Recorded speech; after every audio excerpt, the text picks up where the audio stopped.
Hello नमस्कार दोस्तों, कैसे हो आप सब। स्वागत करता हूं आपका इस आपके प्यारे से चैनल में, जहां आप कई सारे जॉब अपॉर्चुनिटीज़ के बारे में सीखेंगे, कई सारे जॉब्स के बारे में सीखेंगे, एग्ज़ाम्स के बारे में, कोर्सेज़ के बारे में और हर तरह की बिजनेस आइडियाज़ को सीखेंगे। तो आज ये पहला वीडियो मैं लेकर के आ गया हूँ, जो पूरा इन्फॉर्मेशन आपको चाहिए आईआईटी जेई के रिगार्डिंग, वो सारी information I will give in this video. इस वीडियो में सारी इन्फॉर्मेशन आपको दी जाएगी, ए टू जेड सब कुछ इस वीडियो में आपको मिलेगा। तो लगे रहिए इस वीडियो के साथ। सबसे पहले हम बात करते हैं कि आईआईटी या एनआईटी होता क्या है, इसमें हमको सिलेक्शन या इसमें हमको क्यों पढ़ाई करना चाहिए। ठीक है, सबसे पहला रीजन आपको चाहिए कि आईआईटी या एनआईटी होता क्या है, इसके बारे में जान लीजिए। देखिए, आजकल हर एक बच्चों का ड्रीम होता है कि वो इंजीनियरिंग एग्ज़ाम में अपीयर हो और एज अ कैरियर वो इंजीनियर बने। ठीक है, इंजीनियरिंग को वो हमेशा ऑप्ट करते हैं क्योंकि ये बहुत ही अच्छा और प्रेस्टिजियस जॉब होता है। ठीक है, तो आईआईटी या एनआईटी क्यों होता है, मतलब किस लिए हम इसको कर सकते हैं और इससे क्या फ़ायदा होता है, पहले इसके बारे में थोड़ी जानकारी ले लेते हैं। ठीक है, मान लीजिए एक बच्चा ए है और एक बच्चा बी है। ए को इंजीनियरिंग करना है और बी को भी इंजीनियरिंग ही करनी है। ठीक है, लेकिन ए जो है वो थोड़ा पढ़ने में ठीक है और ए थोड़ा क्या है, पढ़ने में वीक है, इसका थोड़ा कहीं और दिमाग काम करता है। ठीक है, तो ए जो है वो थोड़ा गरीब बच्चा है, या मैं किसी सेक्शन को नहीं कह रहा हूँ, इकोनॉमिकली किसी सेक्शन का नाम मैं नहीं ले रहा हूँ। मैं ये कह रहा हूँ, मतलब एक ए जो बच्चा है, अगर वो आईआईटी में सिलेक्शन पाता है, अगर वो आईआईटी या फिर एनआईटी में सिलेक्शन लेता है, ठीक है, और एक यही एक बच्चा है जो आईआईटी या एनआईटी में सिलेक्शन नहीं पा सकता है क्योंकि वो थोड़ा क्या है, पढ़ने लिखने के मामले में थोड़ा कमज़ोर है। ठीक है, वो आईआईटी या एनआईटी को मान लीजिए नहीं पा पाता है, लेकिन इसको इंजीनियरिंग ही करना है और इसको क्या करना है, इंजीनियरिंग इसको भी करना है। ठीक, तो इंजीनियरिंग अगर इसको इन दोनों का इंजीनियरिंग ही करना है, तो अगर ये वाला बच्चा ए जो है ये अगर आईआईटी या एनआईटी क्वालिफाई करके करता है, तो इसका पूरा 5 lakhs के अंदर अंदर अच्छा खासा इसका क्या हो जाएगा, पूरा प्रिपरेशन, पूरा एग्जाम, पूरा इंजीनियरिंग का कोर्स इसका हो जाएगा। ठीक है, मतलब बैचलर ऑफ टेक्नोलॉजी ये कंप्लीट कर लेगा, बीटेक कंप्लीट कर लेगा। वहीं अगर ये नहीं निकाल पाता है आईआईटी या एनआईटी, तो इसको कहीं ना कहीं प्राइवेट कॉलेज या प्राइवेट इंस्टीट्यूट से करना पड़ेगा बीटेक। तो वहां पे करने के लिए इसका near about 10 lakhs to 15 lakhs आराम से केवल अच्छा खासा इंस्टीट्यूट का दाम निकल जाएगा। ठीक है, तो आप खुद सोच लीजिए कि ये करने से आप कम, इससे 5 लाख से कम में आप अच्छा खासा वो कर लेते हैं, डिग्री ले लेते हैं। और इससे क्या होता है, इसमें जो है आपका जॉब अपॉर्चुनिटी बहुत कम रहता है और इसमें जॉब अपॉर्चुनिटी बहुत ज़्यादा होती है, क्योंकि कंपनियां जो होती हैं, बाहरी कंपनियां, विदेशी या फिर यहाँ की, जैसे विदेशी मतलब विदेशी इन द सेंस अगर मैं बात करूँ तो गूगल, माइक्रोसॉफ्ट, विप्रो, इन्फोसिस, मतलब बहुत अच्छी अच्छी टॉप मोस्ट कंपनियां जो हैं वो सब क्या करती हैं, वो आईआईटी या एनआईटी के बच्चों को सेलेक्ट करती हैं और यहाँ से लेकर के कैंपस सिलेक्शन के थ्रू लेकर के जाती हैं और अच्छा खासा पैकेज देती हैं। और वही बात अगर रही प्राइवेट कॉलेज से करने की, ग्रेजुएशन बीटेक, तो फिर वहाँ से अगर आप करते हैं तो आपको फीस पहली बात बहुत ज़्यादा देनी पड़ेगी, दूसरी बात आपका जॉब भी आपको खुद ढूंढना पड़ेगा, ये आसान नहीं है इसमें जॉब पाना। ठीक है, वैसे पा जाएंगे आप, लेकिन ये उतना अच्छा नहीं होगा। ठीक है, यहाँ आपको खुद बुला करके लेके जाएंगे, यहाँ पर आपको ढूंढना पड़ेगा जॉब। ठीक है, जॉब अपॉर्चुनिटी सबसे अच्छी यहाँ पे होती है और यहाँ पे फीस भी कम होता है। हाँ, लेकिन ये है कि इसमें सिलेक्शन पाने के लिए थोड़ा सा आपको मशक्कत करना पड़ेगा, मतलब आप 12th 11th और 12th की सिलेबस की आईआईटी जेई को अच्छे से प्रिपेयर करना पड़ेगा, फिर आपको आईआईटी जेई का एग्ज़ाम देना पड़ेगा। आप अच्छा करते हैं अगर उसमें, तो आपका सिलेक्शन इसमें ज़रूर होगा और आप आराम से वहाँ से कर सकते हैं इंजीनियरिंग। ठीक है, तो इस वजह से आपको मैं इस एग्ज़ाम के बारे में बता रहा हूँ जिसमें आप आसानी से आईआईटी जेई को कॉन्क्योर कर सकते हैं, आराम से इसमें अपना सीट पा सकते हैं। ठीक है, चलिए जानते हैं आईआईटी जेईई एग्ज़ाम किस रिगार्डिंग होता है। तो ये आपका इंजीनियरिंग सेक्टर के रिगार्डिंग एग्ज़ाम होता है जो कि इंडिया में होता है, और ये इंडिया में आईआईटीज़ का मतलब ये होता है कि इंडिया की top Indian institute of technologies जो हैं वो इंजीनियरिंग कराती हैं, और इस कोर्स को करने के लिए आपको टॉप मोस्ट आईआईटीज़ अगर कहीं चाहिए तो आपको आईआईटी जेईई एग्ज़ाम क्वालिफाई करना पड़ता है। ठीक है, ये एक्चुअली बच्चों के लिए, उन बच्चों के लिए होता है जो मैथ्स स्ट्रीम से होते हैं, 12th पास आउट होते हैं, पहले बात करेंगे इसके बारे में।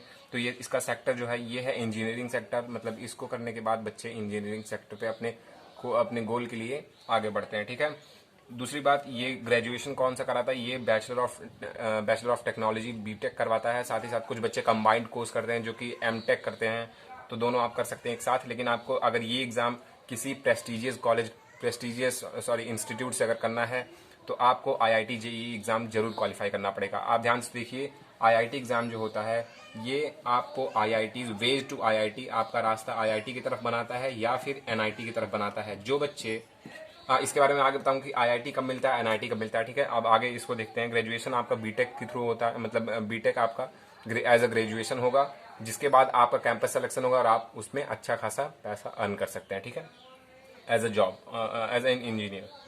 तो अब आगे एलिजिबल, इसके लिए एलिजिबल कौन कौन होते हैं, तो इसके लिए 12th अपियरिंग बच्चे जो 12th इस बार दे रहे हैं, मतलब जो करंट ईयर में चल रहे हैं 12th में, वो दे सकते हैं। और जो बच्चे पास आउट हो चुके होते हैं वो भी दे सकते हैं। और एक साल का जो बीच में गैप या ड्रॉप लेते हैं वो भी दे सकते हैं, ठीक है। यहाँ पर अगर मैं आईआईटी जेईई के पैटर्न के बारे में बात करूँ तो आपको बता दूं कि यहाँ पर जो बच्चे 12th मैथ्स के थ्रू किए रखते हैं वो आराम से आईआईटी जेईई का पेपर दे सकते हैं और उसको निकाल सकते हैं, बीट कर सकते हैं। इसमें पहला सब्जेक्ट आपका जो होता है वो होता है फिजिक्स, दूसरा सब्जेक्ट जो होता है आपका केमिस्ट्री, तीसरा सब्जेक्ट जो होता है वो होता है मैथ्स। इसमें किसी भी एक सब्जेक्ट को ज़्यादा फोकस नहीं किया जाता, मतलब मार्क्स जो है वो इक्वल एंड इक्वल ही मिलते हैं, ठीक है। मतलब 25 क्वेश्चन इसमें से आएंगे, 25 क्वेश्चन इसमें से आएंगे और 25 क्वेश्चन मैथ्स में से भी आएंगे, ठीक है। जिसमें आपको एक मार्क्स, अगर आप एक क्वेश्चन सही करते हैं तो एक मार्क्स का आपको मिलता है 4 मार्क्स, ठीक है। अगर एक क्वेश्चन आप सही करते हैं तो आपको 4 नंबर मिलेगा। वहीं अगर आप क्वेश्चन को गलत करते हैं, ठीक है, क्वेश्चन को अगर आप सही किए हैं तो 4 नंबर मिलेगा। अगर क्वेश्चन को आप क्या करते हैं, एक क्वेश्चन अगर आप गलत करते हैं तो आपको क्या होता है, आपका एक नंबर उसमें से काट लिया जाएगा, ठीक है, नेगेटिव मार्किंग है। तो इस तरह से आप समझ सकते हैं कि इसका पैटर्न क्या है। एक क्वेश्चन सही करने पर 4 नंबर मिलेंगे और आप अगर एक क्वेश्चन गलत कर दें तो आप एक क्वेश्चन, आपका एक नंबर क्या होगा, नेगेटिव मार्किंग, मतलब 1/4 आपका नेगेटिव मार्किंग हो जाता है, ठीक है। तो इसलिए जो क्वेश्चन आपको आएगा केवल उसी क्वेश्चन को सेलेक्ट कीजिएगा। अगर आप ज़्यादा तुक्का मार करके इसको करेंगे तो आपका नेगेटिव मार्किंग भी हो सकती है, ठीक है। तो सावधानी से इस पेपर को देना रहता है। और अगर बात करें इसके टोटल मार्क्स की तो टोटल मार्क्स इसके होते हैं 300। और आपको बता दूं कि 300 मार्क्स भी कई सारे बच्चे अचीव कर चुके हैं, ठीक है। तो आपको सबसे पहले मैं ये बता देना चाहता हूँ कि आईआईटी जेईई जो होता है वो सबसे पहले एग्ज़ाम लेता है जेईई मेंस का, ठीक है। सबसे पहला पेपर जो लेता है वो लेता है जेईई मेंस का। उसके बाद जो इसके टॉप सेलेक्टेड स्टूडेंट्स होते हैं उनको देना रहता है जेईई एडवांस्ड का पेपर, जेईई एडवांस्ड का पेपर, ठीक है। तो जो बच्चे जेईई मेंस में सेलेक्टेड होते हैं वो जेईई एडवांस देने के लिए आप तैयार हो सकते हैं, ठीक है। तो उस हिसाब से अगर कट ऑफ की बात करें तो एक तो होती है केवल जेईई मेंस दे करके आप किसी एनआईटी को सेलेक्ट कर लीजिए। एनआईटी मतलब क्या, नेशनल इंस्टीट्यूट ऑफ टेक्नोलॉजी, मतलब कि आप बीटेक का कोर्स जो है ये आप अगर आईआईटी से करना चाहते हैं, आईआईटी से करना चाहते हैं तो आपको जेईई एडवांस्ड भी निकालना पड़ेगा। लेकिन अगर आप जेईई मेंस में अच्छा खासा स्कोर कर दिए हैं और आपको जेईई एडवांस नहीं देना है, मतलब आप नहीं कर पा रहे हैं उसमें अच्छा स्कोर, तो आप सीधे जेईई मेंस के थ्रू एनआईटी कॉलेज में सिलेक्शन ले सकते हैं, ठीक है। तो आईआईटी एनआईटी में डिफरेंस क्या होता है, मतलब कितना पैकेज का डिफरेंस क्या होता है, मतलब सैलरी का डिफरेंस क्या होता है, ये सब मैं अगले वीडियो में, मतलब किसी और वीडियो में बात कर लूंगा, ठीक है, अगर आप चाहेंगे तो ये रही बात आपकी बीटेक से रिलेटेड कि बीटेक में आप अगर जेईई मेंस के थ्रू करते हैं तो कौन सा कॉलेज मिलेगा और जेईई एडवांस्ड क्वालिफाई करते हैं तब कौन सा मिलेगा, ठीक है। अगर आपसे इस एग्ज़ाम के कट ऑफ के बारे में बात करें तो आपको थोड़ी सी जानकारी लेनी पड़ेगी कि पहले आपको इस एग्ज़ाम में जेईई मेंस का एग्ज़ाम देना पड़ता है, ठीक है, किसका, जेईई मेंस का एग्ज़ाम देना पड़ता है। अगर इसमें आपको सिलेक्शन लेना है, ठीक है, इसमें अगर आपको सेलेक्ट होना है तो आपको कम से कम 95 परसेंटाइल तो लाना ही लाना है, ठीक है, ठीक। अगर आप इसमें 95 परसेंटाइल जनरल कैटेगरी में ले आते हैं तो आप जेईई एडवांस्ड आराम से दे सकते हैं, इसमें आप अपीयर हो सकते हैं। और दूसरी बात, अगर आप इसको नहीं देना चाहते हैं तो आप इसके थ्रू क्या कर सकते हैं, एक एनआईटी इंस्टीट्यूट में आराम से इंजीनियरिंग कर सकते हैं। तो देखिए, मैं आपको यहाँ पे रोड मैप बताना चाहता हूँ कि इस एग्ज़ाम को देने के लिए रोड मैप क्या होना चाहिए, आपका कैसे पूरा सिलेक्शन कर सकते हैं आप, ठीक है, इसमें सिलेक्शन पा कैसे सकते हैं।